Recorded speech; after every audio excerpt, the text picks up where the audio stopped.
요나서 1장하고 2장까지 다 볼 수 있을 것 같아요. 예.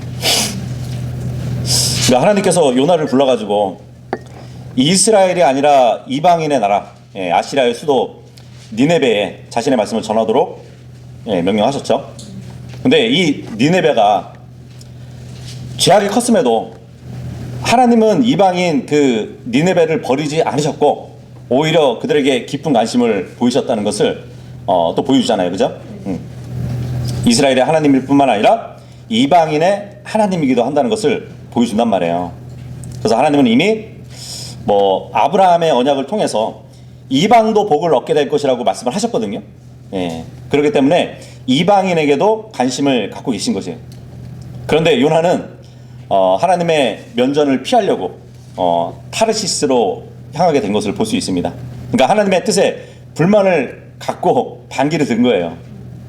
왜 선민 이 이스라엘을 생각하지 않고 이방인을 생각해 주시는 그 하나님을 생각하니까 마음에 안 드는 거예요. 그래서 이제 요나를 보면 이제 또 요나의 어리석음을 볼 수 있거든요.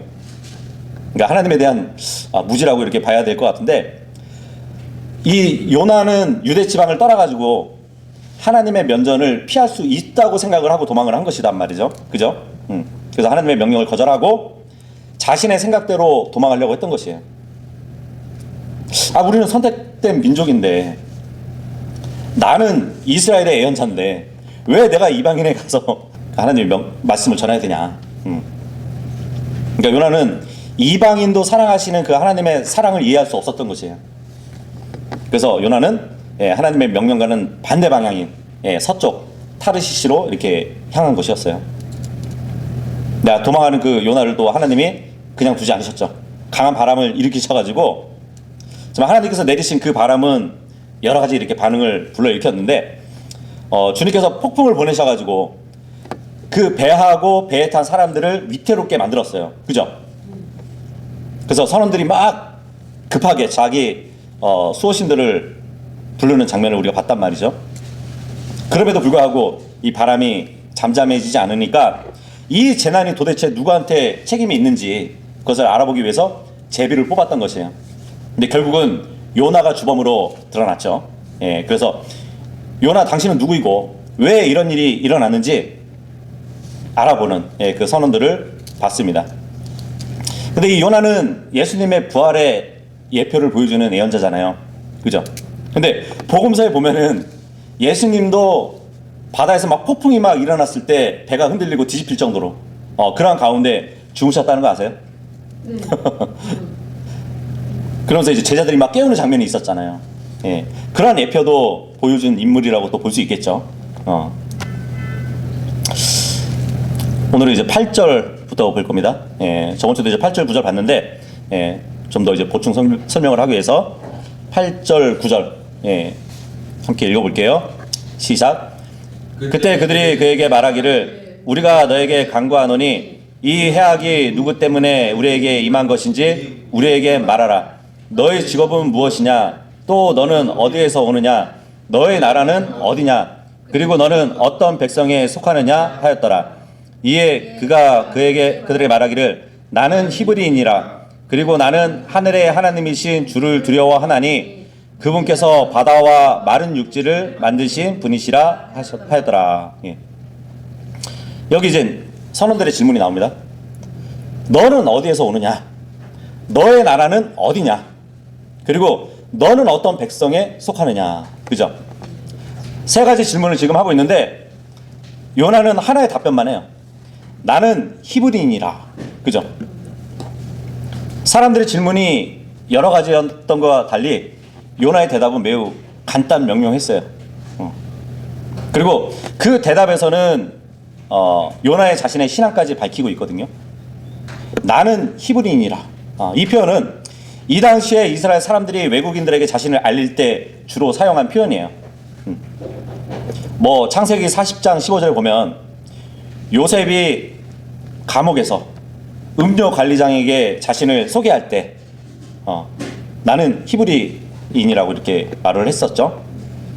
출애굽기 2장 7절에도 보면은 파라오의 딸이 강에서 이렇게 모세를 건졌을 때 그 모세의 누나가 내가 히브리인 딸들 중에 한 유모를 데려올까요? 예, 그렇게 말을 하기도 했었고요.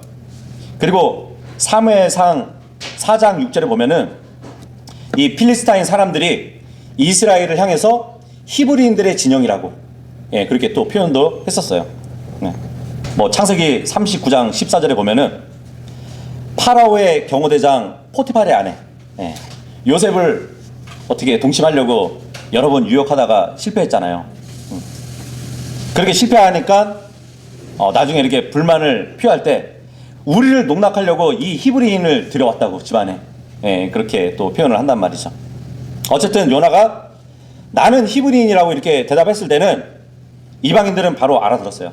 아, 고대 메소포타미아에서 가나안으로 건너간 이스라엘 나라의 한 백성이구나, 예, 이렇게 이해를 했었다는 것이에요. 이 히브리인이라는 단어는 물론 로마 시대 이후에는 유대인을 뜻하는 단어로만 쓰였어요. 근데 요나 당시에는 12지파 모두를 아우르는, 예, 말이었다고 보시면 됩니다. 그래서 한마디로 그냥 딱, 예, 대답을 했던 것이에요. 알아듣게. 그러면서 이제 요나는 그 말을 합니다. 나는 하늘의 하나님이신 주를 두려워한다고. 그분께서는 바다와 마른 육지를 만드신 분이라고, 이렇게 고백을 해요. 보통 이방인들이 신이 존재한다고 믿으면서 부르는 이름이 있어요. 그 신을 뭐라고 부르죠? 천지신명이시여 그러죠. 네, 천지신명이시여, 하늘과 땅의 하나님 이름이시여, 이 뜻이란 말이죠. 근데 지금 요나는 이방인들에게 바다와 마른 육지를 만드신 그 하나님을 내가 두려워한다고, 예, 그렇게 얘기한단 말이에요. 그래서 이전에 복음을 듣지 못한 이방인도 양심에 따라서 창조주가 계신다는 것을 믿고, 예, 천지신명이시여 이렇게 기도하는 자들이 있었다는 것이에요. 그러면은 그러한 이방인들에게도 하나님은 공의롭게 심판하실 겁니다. 예, 그죠? 그래서 로마서 2장 6절에 그런 말씀을 해주시잖아요. 그분께서 모든 사람에게 각인의 행실들에 따라 대갚아 주신다고. 그래서 인내로 꾸준하게 잘 행하면서 영광과 존귀와 불멸을 추구하는 자들에게는 영생으로 대갚아 주시리라, 이 말씀을 해주셨어요. 그러니까 이방인들에게도 정말 창조주가 있다는 것을 믿고 꾸준하게 잘 행하면 영생으로 갚아주셨대요. 예. 어쨌든 지금 본문에서 요나가 하늘의 하나님이라는 표현을 사용하잖아요. 그죠? 근데 왜 하늘의 하나님이라고 이렇게 말을 했냐면 이 당시에 페니키아인들이 하늘의 바알을 섬기고 있었거든요. 그래서 지금 어떻게 보면 이 배안의 선원들은 뭐 국적이나 종교는 확인되지 않지만 어떤 학자들은 페니키아 사람들이었을 것이라고 이렇게 또 주장을 해요.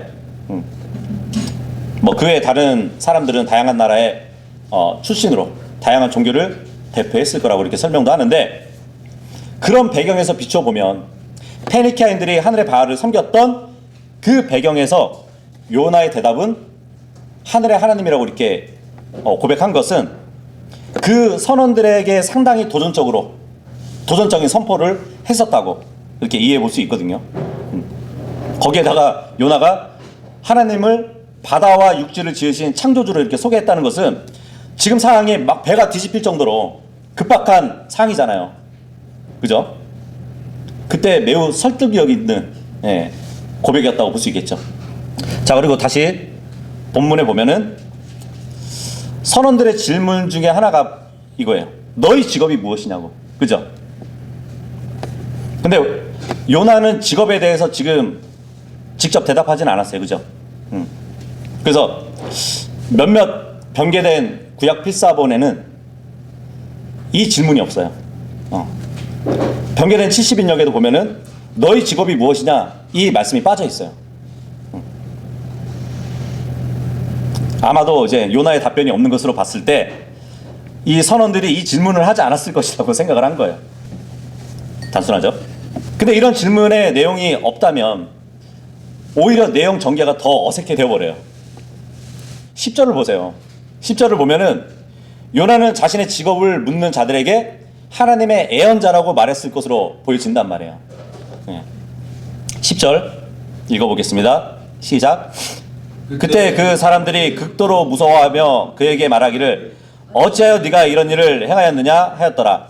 이는 그가 주의 면전에서 도망하였다는 것을 그 사람들이 알았기 때문이니 그가 그들에게 알려주었던 까닭이라. 뭘 알려줬을까요? 자기가 애언자였는데 그 사명을 뒤로 하고 도망했기 때문에 이러한 일이 벌어졌다는 것을 알려줬다는 얘기잖아요. 네. 그러니까 9절에 선원들의 그 질문이 빠질 이유가 없다는 것이에요. 네, 이렇게 해서 요나는 하나님의 예언자였는데 자신의 사명을 뒤로 하고 도망쳤다는 그 사실을 모두가 알게 된 것이에요. 그래서 사람들은 어째 네가 이런 일을 행했냐고 그죠? 묻는 거예요. 물론 이 질문은 궁금해서 알기 위해서 질문했다기보다는 무서움에서 터져나온 탄식이라고 볼 수 있거든요. 그러니까 절규의 외침이었어요. 어째 네가 이런 일을 행했냐고. 물론 이제 요나는 자신이 하나님에게서 도망쳤다는 것을 먼저 밝혔지만 그것은 사람들의 관심사가 아니었어요. 그것은 요나와 하나님의 문제였지 사람들은 하나님의 분노로 인해서 지금 죽음의 위기에 처했다는 것을 깨닫고 더 심한 공포에 빠진 것이에요. 예, 그런 상황이었단 말이에요. 11절 12절 시작. 그때 그들이 그에게 말하기를 바다가 우리에게 고해지려면 우리가 너에게 무엇을 해야 하느냐 하였더라. 이는 바다가 활동함으로 광포하였기 때문이라. 그러자 그가 그들에게 말하기를 나를 들어 올리라. 그런 다음에 바닷속으로 나를 던지라. 그렇게 하면 바다가 너희에게 고요해지리라.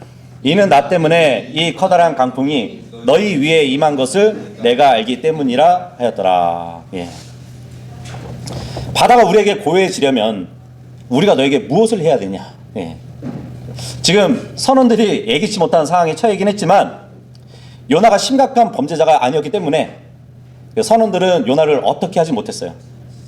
비록 이 바다가 더욱 광포하게 되었지만 선원들은 요나만이 그 해결 방법을 알고 있을 것이라고 생각을 하고 지금 질문을 한 것이거든요. 어쩌면 지금 이 당시에 선원들은 요나에게 무엇인가를 이렇게 지불해야 될 것으로 생각을 했던 것 같아요. 그죠? 그러니까 요나가 하나님의 예언자라면 그를 통해 특별한 일을 해줘야만 하나님께서 보호해 주실 거라고 이렇게 여기고 질문을 했던 것 같아요. 어떻게 우리가 무사히 항해하도록 감사헌금을 드리면 되냐고 이런 취지로 지금 얘기하는 것 같단 말이죠. 근데 지금 그 질문을 들은 요나가 이렇게 얘기합니다. 나를 들어 올리라고. 그런 다음에 바닷속에 나를 던지라 그럽니다. 예. 나를 들어 올리라. 예수님이 죽으실 때는 십자가 위로 들어 올려졌잖아요. 그죠? 나를 들어 올리라. 이방인들의 생각과 다르게 요나는 자신의 잘못 때문에 폭풍이 일어났다는 그 사실을 시인했고 자신을 들어가지고 바다에 던지라고 말을 합니다. 예. 어떤 분들은 여기서 이제 요나의 영적 위대성을 발견할 수 있다고 그렇게 말하시는 분들도 있어요. 요나의 행동은 굉장히 남자다웠다고. 그 이유가 뭐냐면 지금 자신은 파멸이 되어도 다른 사람들을 연루시키기를 원하지 않았다는 거예요. 물론 이런 설명을 하는 이유가 있죠. 지금 상황은 예수 그리스도께서 자신의 죽음으로 세상을 구원하시는 예표잖아요. 마찬가지로 요나는 자신의 죽음으로 인해서 배에 타고 있는 사람들을 구원할 수 있었단 말이에요. 그래서 매우 숭고한 장면이라고 그렇게 말을 합니다. 그런데 그러니까 예표라는 것은 그림자처럼 우리가 볼 수 있는 거거든요. 뭐 구체적인 하나하나까지 다 예표에 포함되지 않는단 말이에요. 부분적인 그림을 볼 수 있는 것이 예표예요. 그래서 우리가 요나서 전체를 보잖아요.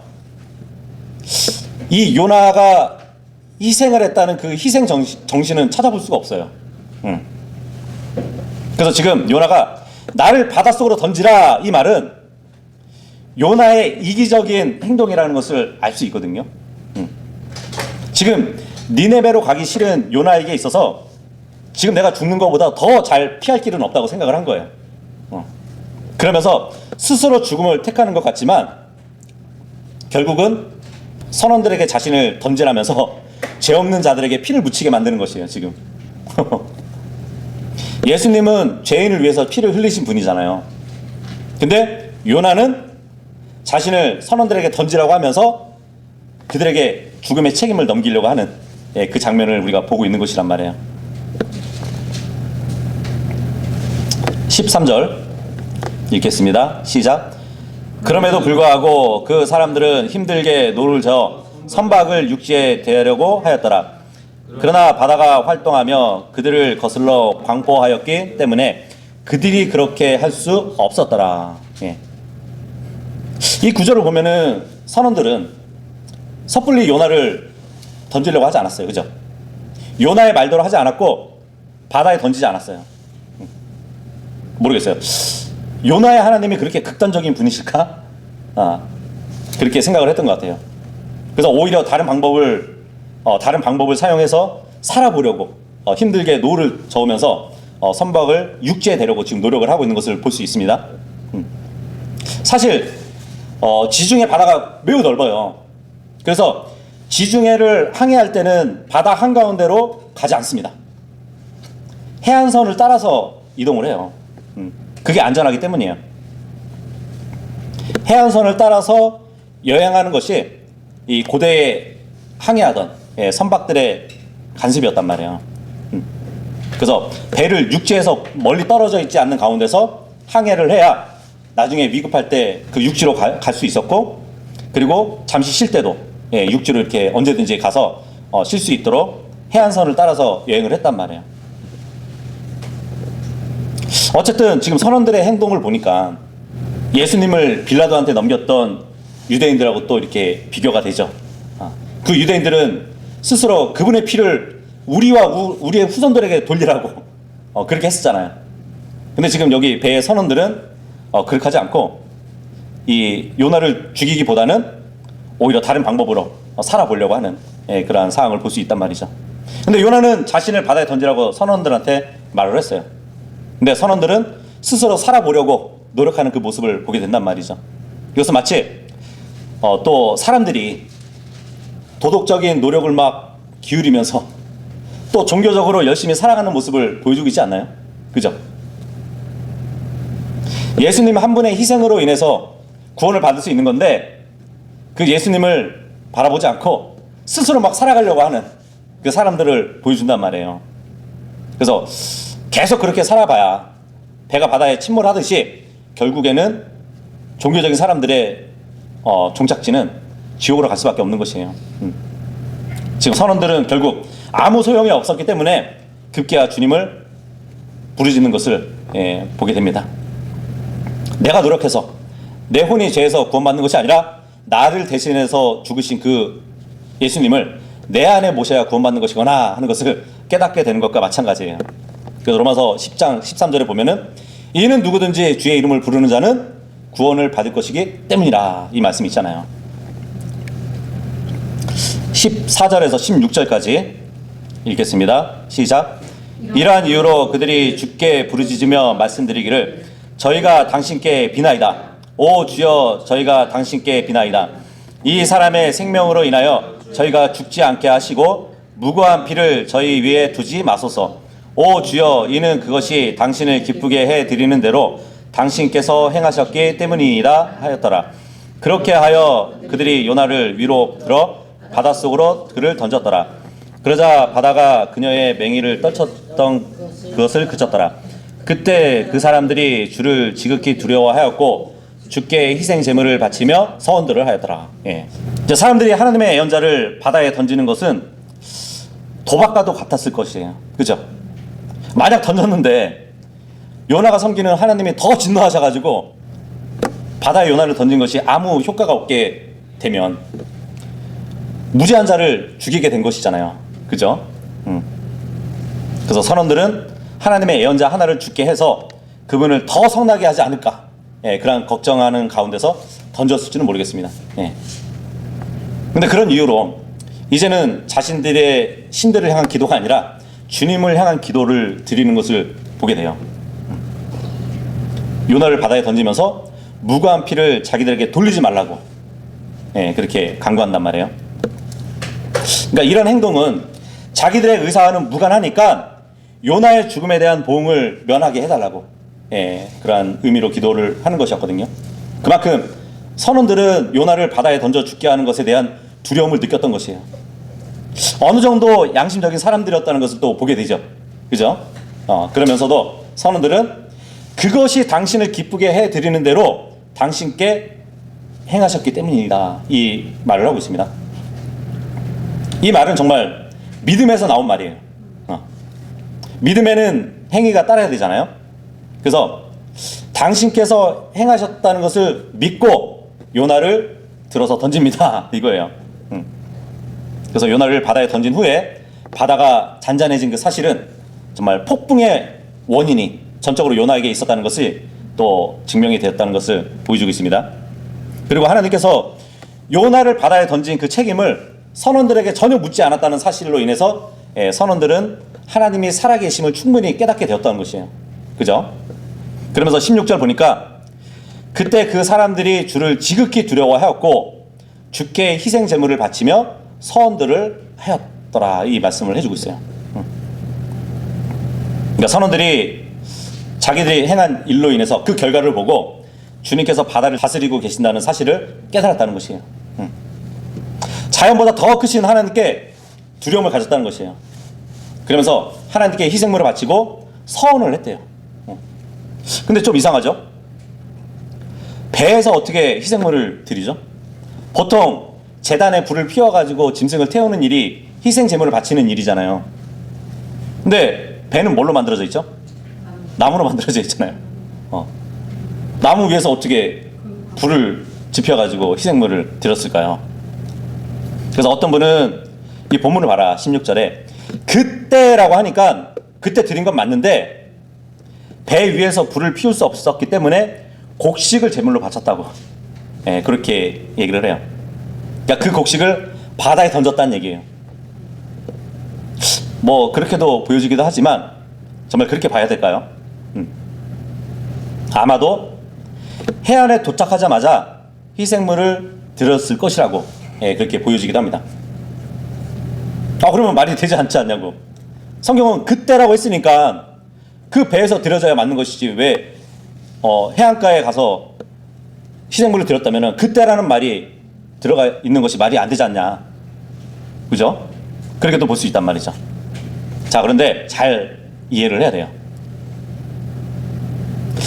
그때 했을 때는 사람들이 주님을 지극히 두려워했던 때를 말하는 것이에요. 그리고 주께 희생 제물을 바쳤을 때는 어느 정도의 기간이 있다고 봐야 돼요. 여기 영어로 보면은 feared the Lord exceedingly and 이렇게 돼 있죠. 그죠? 여기서 콤마하고 and가 중간에 들어가잖아요. 이 and는 간격을 말해주기도 해요. 우리가 한번 예를 들어서 다니엘서 9장 26절 27절 한번 보도록 할게요. 그리하여 62주간 후에 메시아가 끊어질 것이나 자신 때문에 끊어지는 것은 아니니라. 그리고 여기서 엔드 나오죠. 장차 올 통치자의 백성이 그 도성과 그 성소를 멸하리라. 지금 메시아가 끊어졌다가 장차 올 통치자의 기간이 2000년이거든요. 근데 여기 엔드에는 그 2000년이 들어가 있는 거예요. 우리가 세대적 진리로 봤을 때. 신약에서도 한번 찾아볼게요. 요한복음 5장 28절도 한번 보도록 할게요. 요한복음 5장 28절하고 29절에 보면은 예수님이 부활에 대해서 이렇게 설명을 하십니다. 이것을 놀라워하지 말라. 이는 그 시각이 오고 있기 때문이니 무덤들 속에 있는 자들 모두가 그분의 음성을 들을 시각이라. 그리하면 그들이 밖으로 나오리니 선을 행한 자들은 생명의 부활로 이르고, 여기도 이르고 했을 때 고가 엔드잖아요, 영어로. 그죠? 악을 행하는 자들은 영벌의 심판의 부활에 이르리라, 이 말씀을 하고 있어요. 생명의 부활 그리고 악을 행하는 자들의 부활이 있어요. 근데 이 두 부활의 기간이 몇 년인지 아세요? 1000년이에요. 1000년. 이 말씀에는 생명의 부활이 이르고 악을 행하는 자들의 심판했을 때 그 중간에 엔드, 이때는 천년의 기간을 두고 있단 말이에요. 이것이 바로 성경의 엔드에 담긴 시간 관념이라고 보시면 돼요. 창세기 1장 1절하고 1장 2절로 보면은 창조와 재창조의 기간이 어느 정도인지 모르지만 엔드라는 그 단어로 인해서 간극이 있다는 것을 우리가 또 전에 살펴봤잖아요. 그죠? 마찬가지로 지금 요나서 본문도 하나님을 두려워한 그때 그리고 희생물을 드린 그때하고 시간 간격이 있었다고 보시면 돼요. 그리고 이제 이미 5절을 보면은 선박을 가볍게 하려고 물자들을 바다에 버렸다는 그 말씀을 볼 때, 그죠? 해안에 도착해서 주님께 희생 제물을 바쳤다고 볼 수 있겠죠. 근데 거기다가 서원까지 했대요. 하나님한테. 하나님께 서원까지 했다는 말은 이 이방인들이 유대교로 개정한 것으로 또 보여지기도 합니다. 예. 구원받은 거 아닐까요? 그렇죠. 예. 자, 이렇게 해서 16절까지만 봐도 우리는 하나님이 정말 이스라엘만 사랑했던 것이 아니라 이방인들도 이렇게 사랑하셨다는 것을 보여주는 것이에요. 그래서 로마서 3장 29절에 보면은 그런 말씀이 있거든요. 그분께서 유대인들만의 하나님이시냐? 그분은 이방인들에게도 하나님이 아니시냐? 이방인들의 하나님이시기도 하시니라. 그리고 로마서 11장 12절에도 이제 보여주는데 거기 보면은 이제 그들의 몰락이 세상의 부요함이 되고 그들의 쇠함이 이방인들의 부요함이 되거늘 그들의 충만함은 얼마나 더하겠느냐 이 말씀을 해주고 있어요. 그러니까 요나는 이스라엘의 모형이 되기도 해요. 이스라엘. 요나가 바닷속에 던져지니까 이방인들이 구원받았고 선원들. 또 나중에 요나가 물고기 배에서 육지로 이렇게 토해졌을 때 한 도시가 이방인 도시가 구원을 받았단 말이에요. 이렇게 이제 이스라엘의 넘어짐이 이방 세계에 부요를 가져 주었다는 그 로마서의 말씀이 적용이 된다는 얘기죠. 그렇다면 나중에 대환란 때에 이스라엘이 회복하게 되면 이 세상 이방인들은 얼마나 더 큰 복이 또 이루어질까요? 그죠? 그런 것을 또 예표로 보여주고 있습니다. 17절 읽겠습니다. 시작. 이제 주께서는 미리 거대한 물고기 한 마리를 예비하시어 요나를 삼키게 하셨더라. 그리하여 요나는 그 물고기의 뱃속에서 3일 낮과 3일 밤을 보냈더라. 예. 본문에 하나님이 예비하신 거대한 물고기 한 마리. 예. 이 물고기는 어떤 물고기일까요? 고래. 예, 마태복음 12장 40절에 보면은 예수님이 고래라고 이렇게 해석을 해주셨어요. 예. 그 고래 뱃속에서 3일 낮과 3일 밤을 지내게 되는데 뭐 어떻게 고래 안에서 3일을 지낼 수 있냐고 이 믿지 않는 사람들은 이 고래 뱃속에 거짓말쟁이 피노키오를 집어넣어가지고 비웃기도 하죠. 그리고 신청전 같은 동화 소재로 이렇게 쓰이기도 하죠. 이것은 이제 요나가 물고기 뱃속에서 죽지 않고 살아 있었다는 그 상상력에 의해서 나온 것들이라고 볼 수 있습니다. 자, 이렇게 해서 이제 1장을 마치고 2장. 요나서 2장은 물고기 뱃속에서 요나의 기도의 내용을 주로 이렇게 담고 있어요. 특히 2장은 요나의 개인적인 경험뿐만 아니라 예수님의 죽으심과 부활을 예표해주고 있어요. 그래서 어떤 분들은 2장의 내용을 뭐 비유로 기록한 것이라고 이렇게 주장도 합니다. 물고기의 위협이 있을지라도 주님께서 그를 구원해 주신다는 교훈을 담고 있는 것이라고 그렇게 얘기해 주고 있어요. 근데 물고기의 위협이 아니라 물고기 안에 들어갔잖아요. 그죠? 근데 왜 이런 주장이 있냐면 사람의 혼과 몸을 이해하지 못했기 때문에 나온 주장이라고 보시면 돼요. 그것을 우리가 또 살펴볼 것이고 뭐 1절에서 4절까지는 요나의 고난과 구원받음에 대해서 기록을 해주고 있고요. 그리고 5절에서 10절까지는 그 구원에 대한 감사로 구성되어 있다고 보시면 됩니다. 1절에서 3절까지 읽어보겠습니다. 1절에서 3절 시작. 그때 요나가 물고기의 뱃속으로부터 주 그의 하나님께 기도하며 이같이 말씀드렸더라. 제가 저의 고난으로 인하여 주께 부르짖었더니 그분께서 저의 말을 들으셨나이다. 제가 지옥의 뱃속으로부터 부르짖었더니 당신께서 저의 음성을 들으셨나이다. 이는 당신께서 저를 기쁨 속으로 바다들의 한가운데로 던지셨기 때문이니이다. 그런즉 큰 물들이 저의 주변을 둘러쌌나이다. 당신의 모든 물기둥들과 당신의 파도들이 제 위로 넘어갔나이다. 예. 요나가 정말 거대한 물고기 몸에 들어갔다고 믿는 근본주의자들 중에서도 3일 낮과 3일 밤을 그 물고기 배 안에서 기도했다고 이렇게 주장을 해요. 요나가 물고기 뱃속에서 죽었다고 생각하지 않아요. 3일 동안 살아있다가 나중에 물고기에서 토해내셨다고 이렇게 말을 한단 말이에요. 근데 우리는 문자적으로 보면 뱃속에서 요나는 죽었고 나중에 살림을 받았고 그 다음에 물고기 바깥으로 이렇게 토해졌다고 볼 수 있거든요.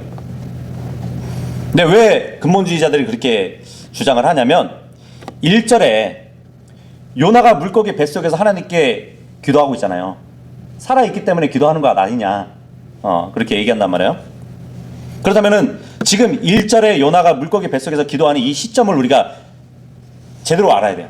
쭉 내려가서 10절에 보면은 요나가 기도를 마치고 나서 물고기가 마른 육지 위에 요나를 토했다 그러잖아요. 그죠? 그렇다면은 3일 낮과 3일 밤이 다 지난 후에 물고기 뱃속에서 기도했다가 기도를 마치고 나서 토해내졌다고 이렇게 봐야 되거든요. 1절에서 10절 그 사이에 기록된 내용들이 무엇이었을까요? 그러니까 2절에서 9절까지는 요나가 죽었던 3일 기간에 겪은 내용을 기도로 말을 하고 있는 것이에요. 그 내용들이에요. 근데 대부분 학자들이 1장 17절에 보면은 바닷속으로 던져진 요나가 거대한 물고기에게 삼켜졌고 2장 1절은 바로 그 물고기 안에서 기도 생활을 했다고 주장을 하는 것이에요. 그래가지고 변개된 히브리어 신하의 사본이 있거든요. 거기 보면은 1장 17절을 2장 1절로 옮겨버렸어요. 그러면서 연결을 시켜버린 거예요. 근데 사실 1장 17절은 새롭게 전환되는 부분이 아니에요. 1장의 마지막이에요. 물고기 뱃속에 들어가는 것이 마지막 부분이고 2장 1절은 새롭게 전환되는 부분으로 이렇게 봐야 돼요. 그렇다면은 1장 끝절하고 2장 첫 구절하고는 또 기간이 있다고 봐야 되는 것이에요. 네. 물고기 뱃속에서 살아있던 것이 아니에요. 선원들에게 던져져서 물고기 뱃속에 들어갔을 때는 요나는 죽은 거예요. 그리고 나서 3일이 지나고 나서 하나님이 살려주셨고 그 물고기 뱃속에서 기도를 하는 거예요. 2장 1절은. 자, 그런데 이 2장은 요나가 죽었다가 살아나서 물고기가 요나를 토하기 전에 그 물고기 뱃속에서 기도하는 장면인데 이 요나가 기도한 장소를 두고 킹제임스 진영에서도 두 가지 번역이 나와요. 여기 보면은 out of가 나오죠. 영어로 1절에 보면 out of the fishes valley라고 나오잖아요. 그죠? 근데 2절도 마찬가지죠. 2절에도 보니까 out of the valley of hell. 그죠? 한쪽은 요나가 물고기 배에서 나와가지고 주 하나님께 기도했다고 그렇게 얘기를 해요. 그리고 2절도 요나가 지옥의 뱃속에서 나와서 부르짖었다고 그렇게 주장을 합니다. 그러니까 결국은 요나가 육지에 나와서 기도를 했다는 얘기예요. 그죠? 근데 대부분 성경을 보면 물고기의 뱃속으로부터 주 그의 하나님께 기도했다고 번역이 되어 있어요. 그러니까 이 out of라는 이 영어는 위치와 관련해서 번역도 가능하죠. 그죠? 뭐뭐 밖에서 이렇게 번역이 가능하고요. 방향성에 관련해서 번역이 가능해요. 그러니까 출처로부터 어느 시점으로부터 이렇게 번역이 가능하단 말이에요. 그러니까 예를 들면 누가복음 5장 3절 보도록 할게요. 예. 누가복음 5장 3절에 보면은 이 번역이 두 가지 번역이 나올 수 있는 부분이긴 한데, 누가복음 5장 3절에 보면은 이런 말씀이 있습니다. 그러자 그분께서 그 선박들 중에서 시몬이 소유하였던 한 척의 선박 안에 들어가셨고 그로 하여금 육지에서 바깥으로 조금 나가도록 그에게 부탁하셨더라. 예수님의 배에 올라타셨어요. 그리하여 그분께서 앉으셨고 그 선박에서부터 백성을 가르치셨더라. 여기 보니까 people out of the ship, 그죠? 그럼 이것은 방향성에 관련해서 번역을 한 거예요, 그죠? 예수님이 배에서 가르치셨는데 그 가르침이 예수님으로부터 밖에 있는 사람들에게 가르치셨다는 얘기잖아요, 그죠? 근데 이것을 이제 권역에서는 배 밖에 있는 사람들을 가르치셨다고 이렇게 번역이 되어 있어요. 이것은 위치와 관련해서 번역을 한 것이란 말이에요. 그래서 문맥에 따라서 위치냐 아니면 방향성이냐 따라서 이렇게 번역이 가능하다는 것이에요. 근데 요나서 2장 1절하고 2절을 보면 두 본문은 방향성을 두고 번역하는 게 더 자연스러워요. 그러니까 요나의 기도는 물고기 뱃속으로부터 밖에 계신 하나님께 드려졌다는 것이죠. 요나가 물고기 뱃속에서 기도할 수 없었다고 주장하시는 분이 물고기는 무덤의 애표라서 요나가 죽음 가운데 있었던 것이기 때문에 기도를 했다고 볼 수는 없다, 그렇게 주장을 해요. 물고기가 토해냈을 때 요나는 예수님의 부활처럼 살아났다고, 그렇게 적용을 해야 된다는 것이에요. 근데 10절에 보면 그러고 나서는 어떤 걸 얘기할까요? 기도하고 나서 주께서 그 물고기에게 말씀하셨으니 그것이 마른 육지 위에 요나를 토하였더라. 그러니까 문맥적으로 보면 물고기 뱃속에서 요나의 기도가 끝난 뒤에 토해져 나왔다고 이렇게 보는 게 자연스럽지 않나요? 그죠? 물론 예수님도 무덤 안에서 다시 살아나셨지 무덤 밖에서 다시 살아난 게 아니잖아요. 그죠? 바닷속에 빠졌을 때 죽었을 수도 있어요. 그 죽은 요나를 물고기가 삼켰고, 그죠? 그 물고기 안에서 다시 살아났다가 육지로 토해졌다고 이렇게 볼 수 있다는 얘기예요. 그러면 2절도 요나는 지옥에서도 불이 짖었다고 볼 수 있겠죠. 근데 이제 변개된 성경에 보면은 지금 여기 2절도 지옥이라는 이 단어를 히브리어 스올을 그냥 음역을 해버렸어요. 스올. 그렇게 버리면은 무슨 문제가 생기냐면 이 스올이라는 히브리어 단어 안에는 지옥이라는 말과 무덤이라는 말과 음부라는 말과 구덩이라는 말이 다 있어요. 근데 킹제임스 성경은 지옥으로 번역을 했어요. 예수님께서 지옥에 다녀오셨다는 그 진리를 가리기 위해서 변개된 성경에서는 음역을 해버린 거예요. 스올이라고. 그렇다면은 학자들에 따라서 누구는 무덤으로 번역할 수도 있고요, 음부로 번역할 수도 있고 구덩이로 번역할 수도 있거든요. 4절에서 6절 읽겠습니다. 시작. 그때 제가 말씀드리기를 제가 당신의 목전에서 쫓겨났나이다. 그럼에도 제가 다시 당신의 거룩한 전을 향하여 바라보겠나이다 하였나이다. 물들이 저를 둘러쌌으니 곧 저의 혼까지 둘러쌌나이다. 깊은 곳이 제 주위를 차단하였으니 저의 머리 주위에 해초들을 감싸였나이다. 제가 산들의 바닥들까지 내려갔나이다. 땅이 그녀의 빗장들과 더불어 영원토록 저를 에워쌌나이다. 그럼에도 오 주 나의 하나님이여, 당신께서 저의 생명을 부패함에서 건져 올리셨나이다. 우리는 이제 요나의 5단계에 걸친 타락을 볼 수 있거든요. 전에 우리가 사탄의 타락을 5단계로 봤었잖아요, 그죠? 셋째 하늘에서 둘째 하늘로, 둘째 하늘에서 첫째 하늘로, 그리고 첫째 하늘에서 땅으로, 그리고 땅에서 끝없는 구렁으로, 그리고 끝없는 구렁에서 불호수로, 이렇게 5단계의 타락을 봤단 말이죠. 지금 요나를 보면은 주의 면전에서 요파로, 그죠? 요파에서 배 밑으로, 배에서 바닷속으로, 그리고 바닷속에서 산들의 바닥으로, 그리고 산들의 바닥에서 지옥으로, 예, 이렇게 5단계로 걸친 타락을 볼 수 있습니다. 결국 요나는 부패한 가운데서 다시 부활을 했대요. 물론 예수님의 예표가 되는 요나지만 예수님과 차이가 있다면 주님은 몸에 부패가 없었다는 사실이에요. 그죠? 예수님의 몸은 부패가 없는 가운데 부활하셨죠. 근데 요나는 부패한 몸 가운데서 부활을 한 것이에요. 예, 이런 차이가 있긴 합니다. 사도행전 2장 27절에 보면은 예수님의 부활에 대해서 이렇게 기록을 해주잖아요. 이는 당신께서 저의 혼을 지옥에 남겨두지 아니할 것이요 또한 당신께서 당신의 거룩하신 분의 부패함을 보도록 내버려두지 않으실 것이기 때문이다, 이 말씀을 하셨거든요.